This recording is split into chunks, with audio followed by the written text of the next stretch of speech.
Hey everybody, welcome back. This is Mecha Madness, and I did the Tuesday video before I did the Monday video, and I just wanted to go over the War College program joke that I'm running in my head.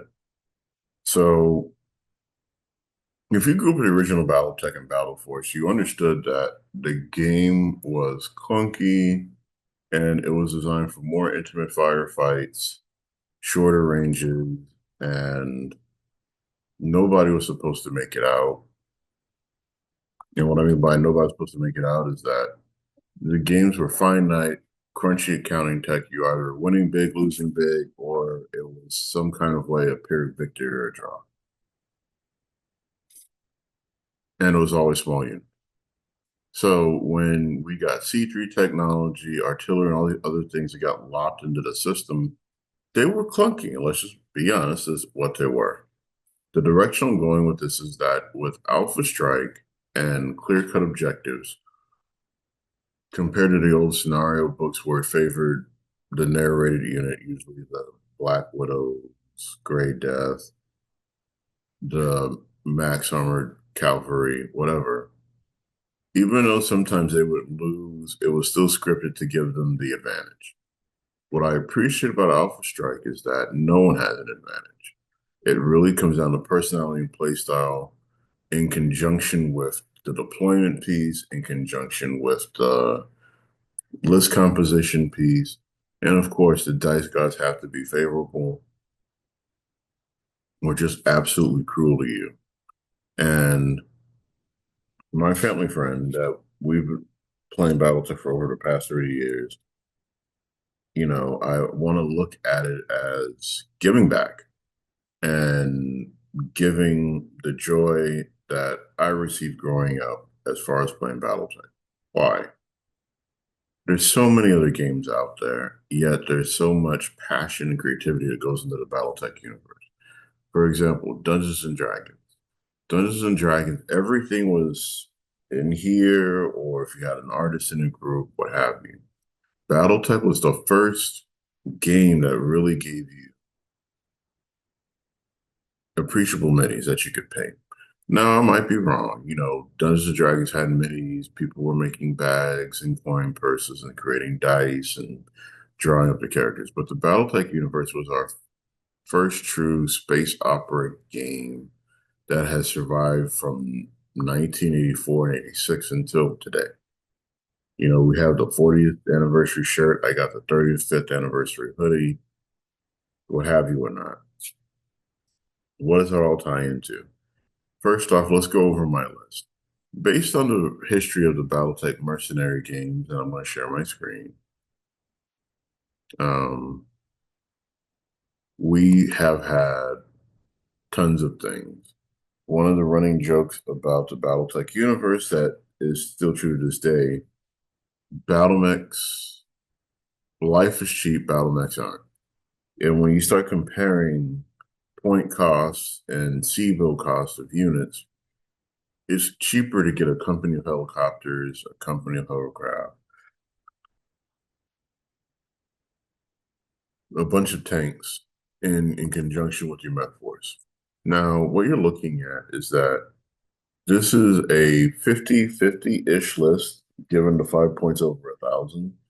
But if you notice, I started off with Gabriel Reconnaissance Crafts, two Pilum Aero 4 carriers, two Aero 4 carriers, eight Peregrines, Panther, two Spiders, Sprints, another Panther, two Nixes, another Sprint, Naginata, Dasher, Grand Dragger, Sunder, two Challenger MB-12 battle tanks, a Sprint Shugenja, and a Hetzer assault gun. So this list is a C3 company and a Lance with artillery support, with high-speed hovercraft, eight helicopters at 20 points apiece, a C3 company running as cheaply as possible in points. Notice that the majority of everything is either skill 4 or 7. The only upgrade shooter I have is a Sunder and the Naginata C3B. The challengers are running on skill 4 with another sprint and a Shugenja at skill 4. This is a slow assault force. And you're like, that doesn't make any sense. The high-speed functions are not asymmetrical. They're not designed to live, withstand a lot of firepower. For example, if someone was using long toms, arrow fours, or skilled shooters and snipers, I would lose my peregrine statistically between turn 3 and turn 5 if it was a 7-turn game with a lot of anti-aircraft.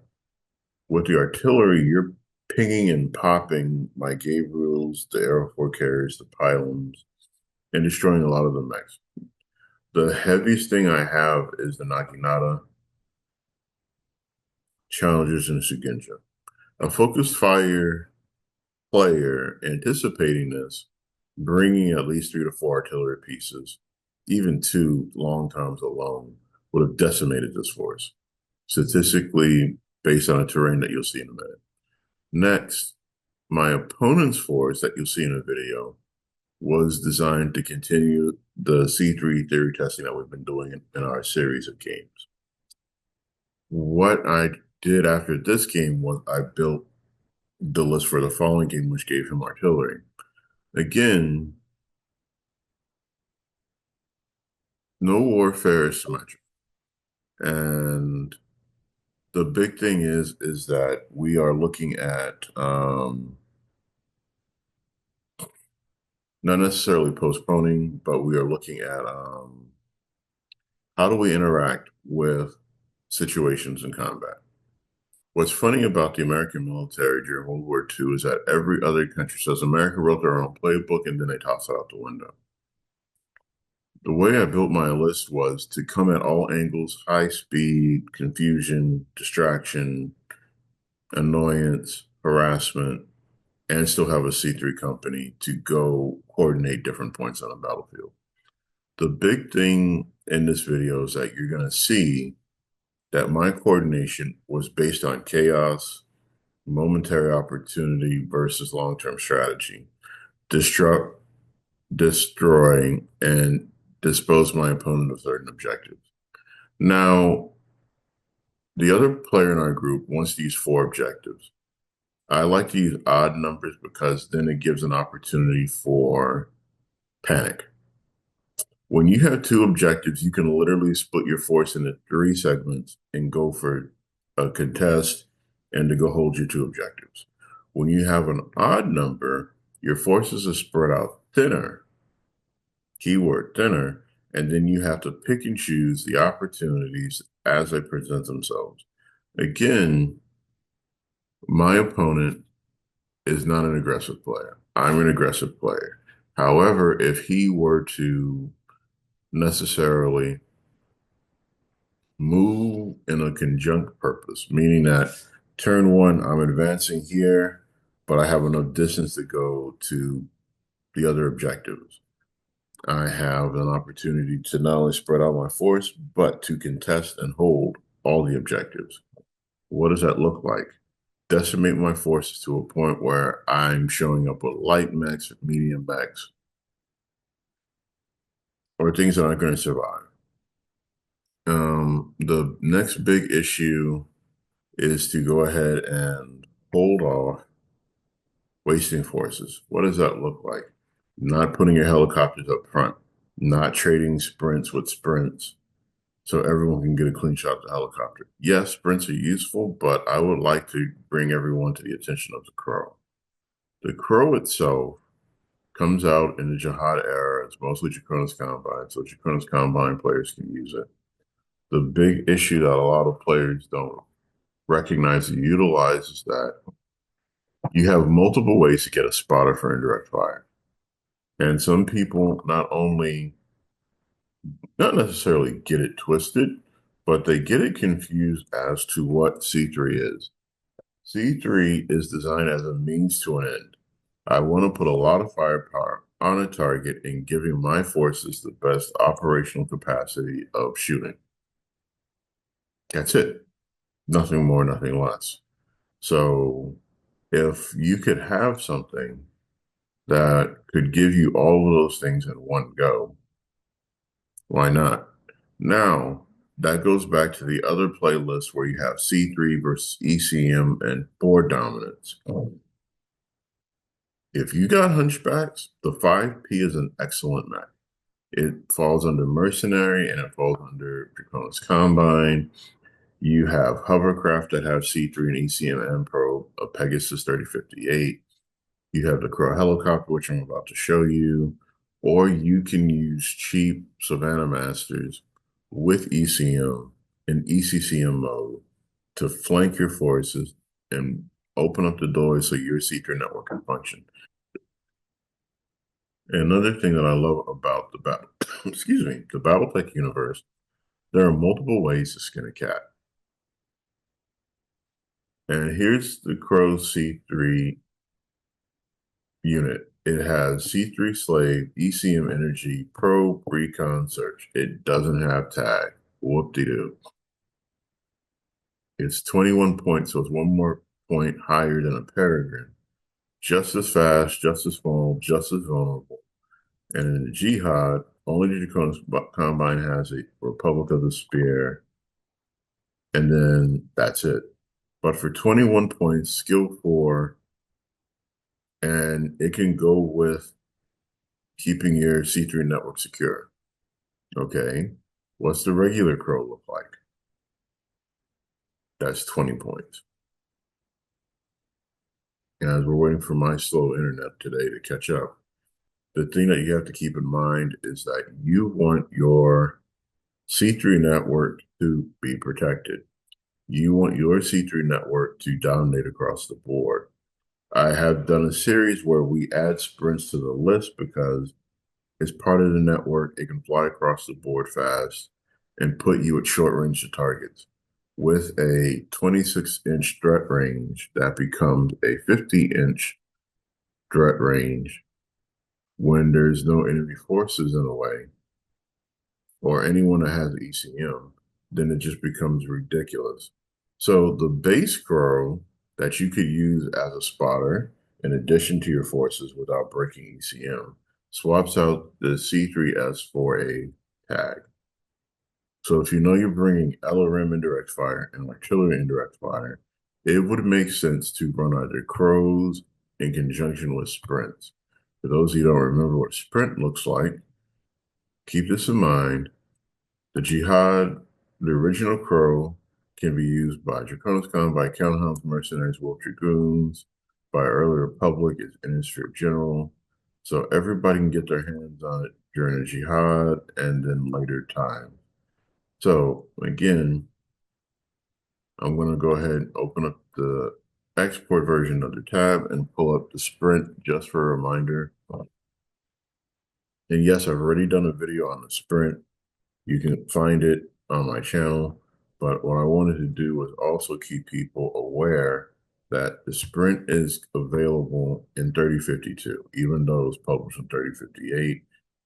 And yes, the original sprint for 12 points has Recon Probe tag, no ECM. Everybody can get it.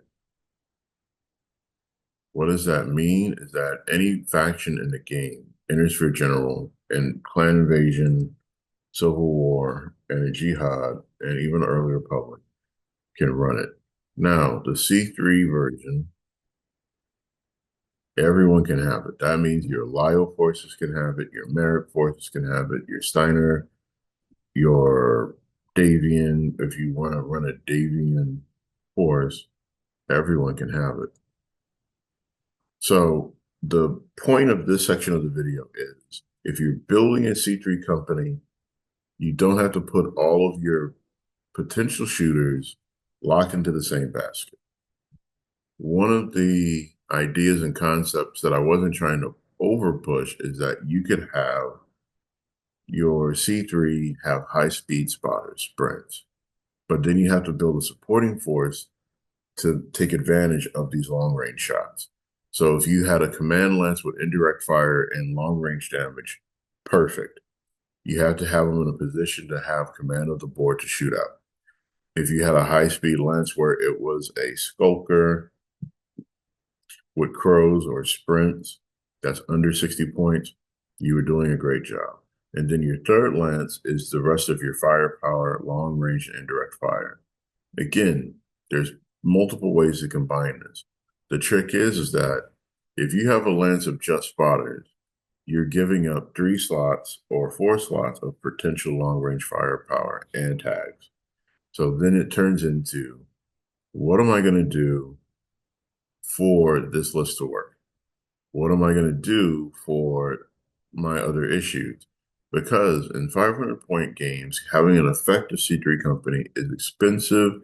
You lose meat shields, you lose block units, you lose the opportunity to put in cheap ECM to protect your lines.